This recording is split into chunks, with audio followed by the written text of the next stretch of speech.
Halo teman-teman, selamat datang di channel Aukesah, yaitu sebuah channel yang merangkum berbagai cerita, baik itu berupa kejadian peristiwa, sejarah, legenda, dongeng, maupun mitos. Namun sebelumnya, jangan lupa untuk subscribe, like, dan share channel ini agar bisa terus berkembang dan bisa menyajikan berbagai cerita kepada kalian semua. Terima kasih.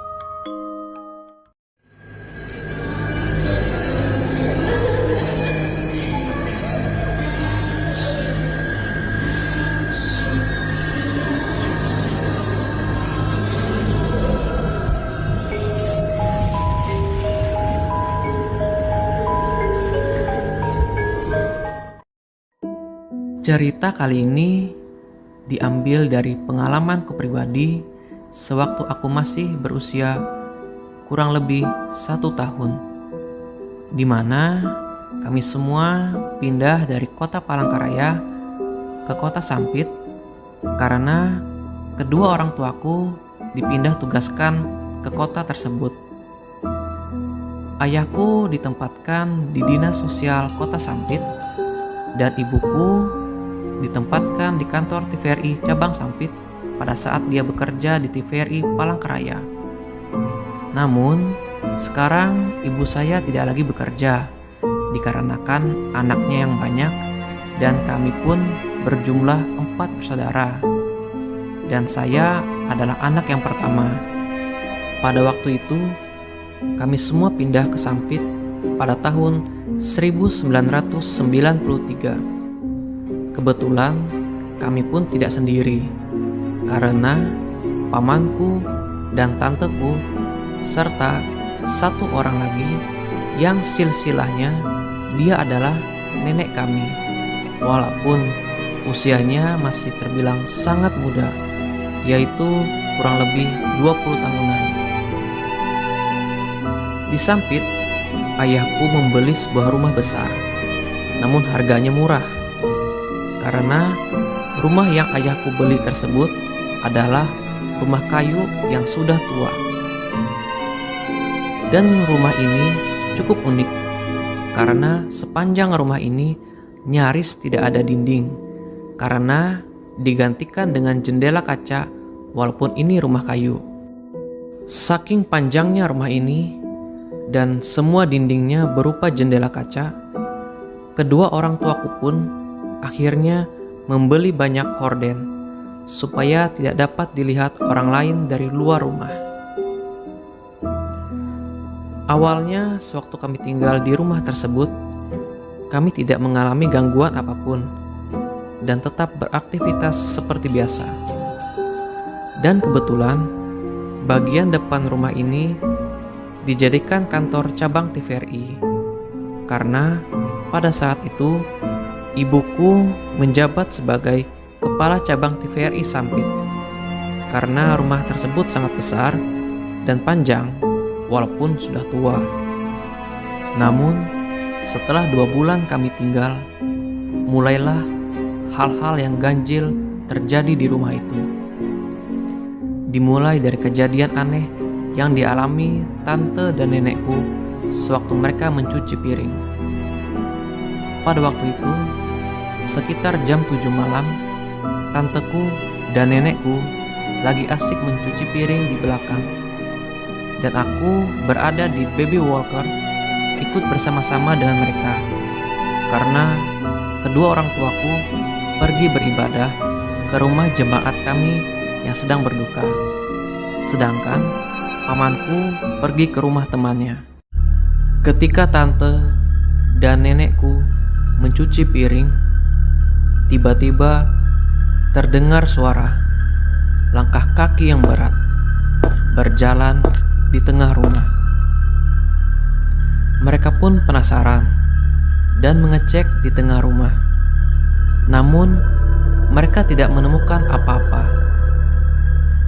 Mereka pun akhirnya terdiam, lalu melanjutkan cuciannya dengan rasa was-was.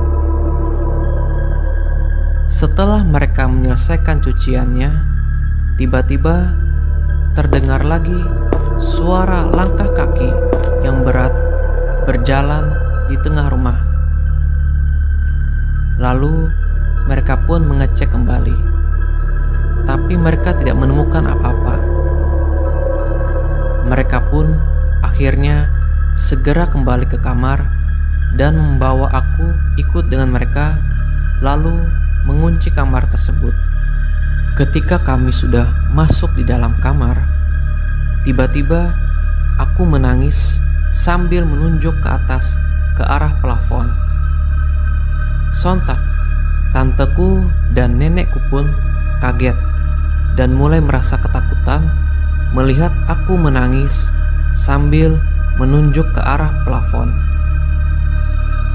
Di saat yang bersamaan juga, tiba-tiba di ruang tengah terdengar suara benda jatuh dari atas plafon, seperti ada yang mendobrak dari atas rumah.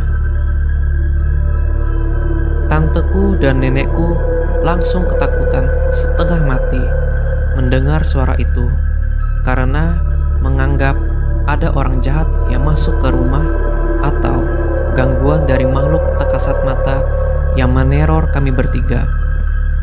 Akhirnya tanteku dan nenekku berdoa di dalam kamar, berharap tidak ada lagi gangguan-gangguan yang meneror kami.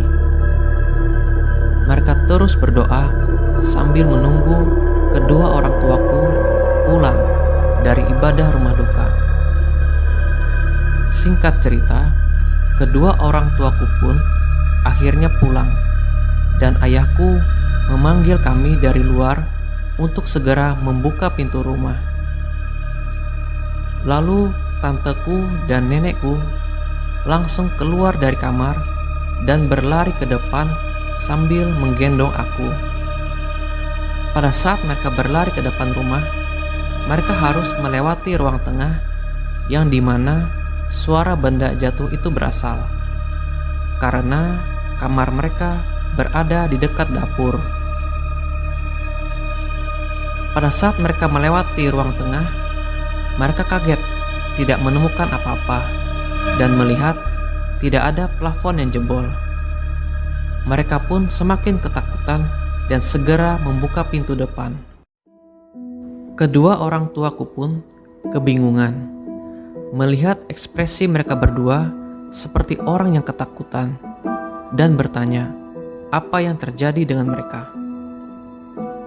Lalu mereka berdua menceritakan apa saja yang terjadi di rumah ini pada saat kedua orang tuaku pergi keluar. Lalu ayahku segera menyuruh mereka berdua untuk segera kembali ke kamar dan berdoa supaya tidak ada lagi gangguan di rumah ini. Setelah kejadian itu, aku pun sering menangis setiap hari senja dan selalu menunjuk ke arah atas, seperti ada yang melihat aku dengan tatapan yang mengerikan dari arah plafon. Kedua orang tuaku pun selalu khawatir melihat aku yang setiap senja selalu menangis dan menunjuk ke arah atas. Singkat cerita, pada malam hari sekitar jam 11 malam, ayah dan ibuku asik menonton TV yang kebetulan acaranya film dari luar negeri. Dan aku pun ikut nonton karena terbangun di malam hari. Pada saat kedua orang tuaku asik menonton, tiba-tiba dari luar rumah terdengar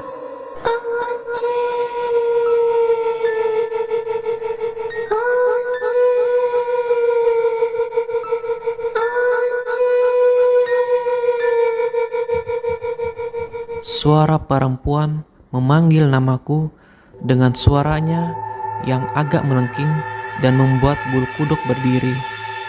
Kedua orang tuaku pun kaget mendengar suara itu. Dan tiba-tiba suara itu pun muncul kembali.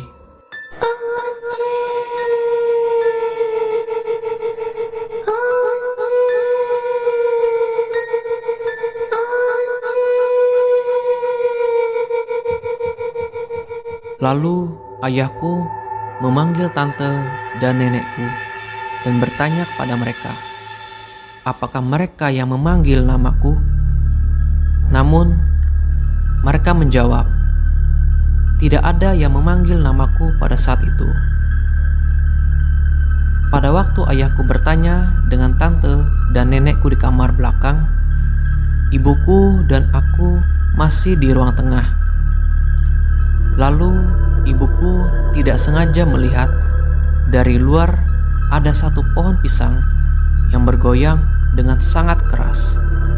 Padahal pepohonan lainnya tidak bergoyang karena tidak ada angin kencang saat itu.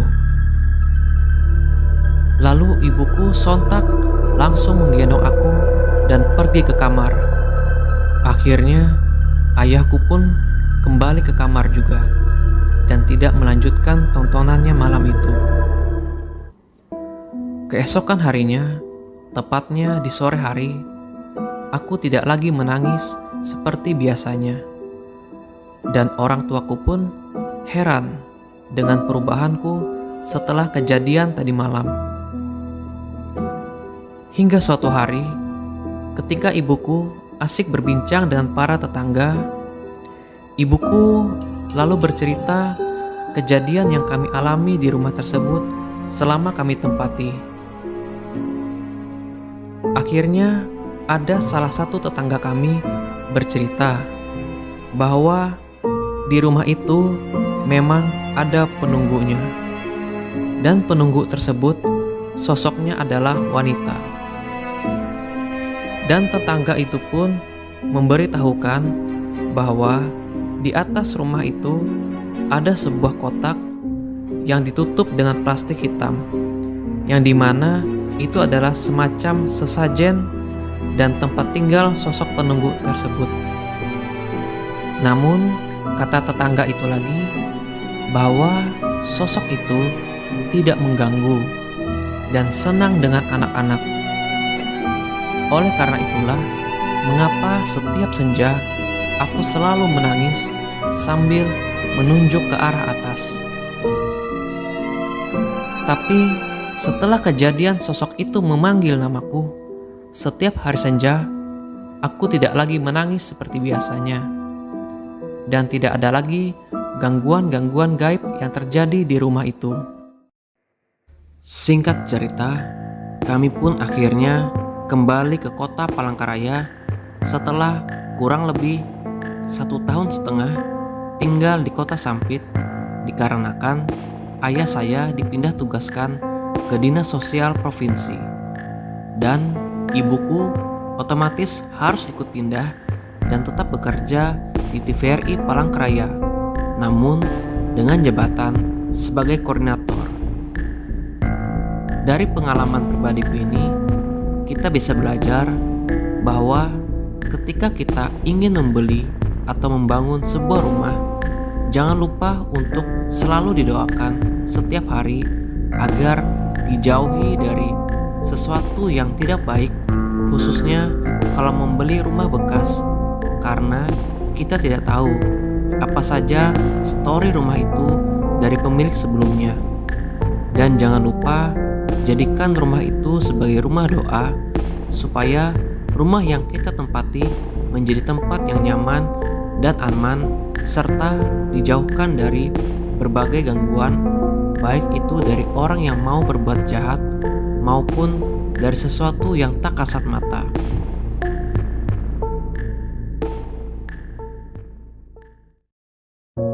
Sekian dulu untuk cerita kali ini. Apabila ada kesalahan dari penyampaian saya dari awal hingga akhir cerita, saya mohon maaf atas keterbatasan saya. Dan jangan lupa untuk subscribe, like, dan share, serta mengaktifkan notifikasinya agar channel ini bisa terus berkembang dan bisa terus menyajikan berbagai cerita kepada kalian semua. Akhir kata, saya ucapkan terima kasih dan sampai jumpa.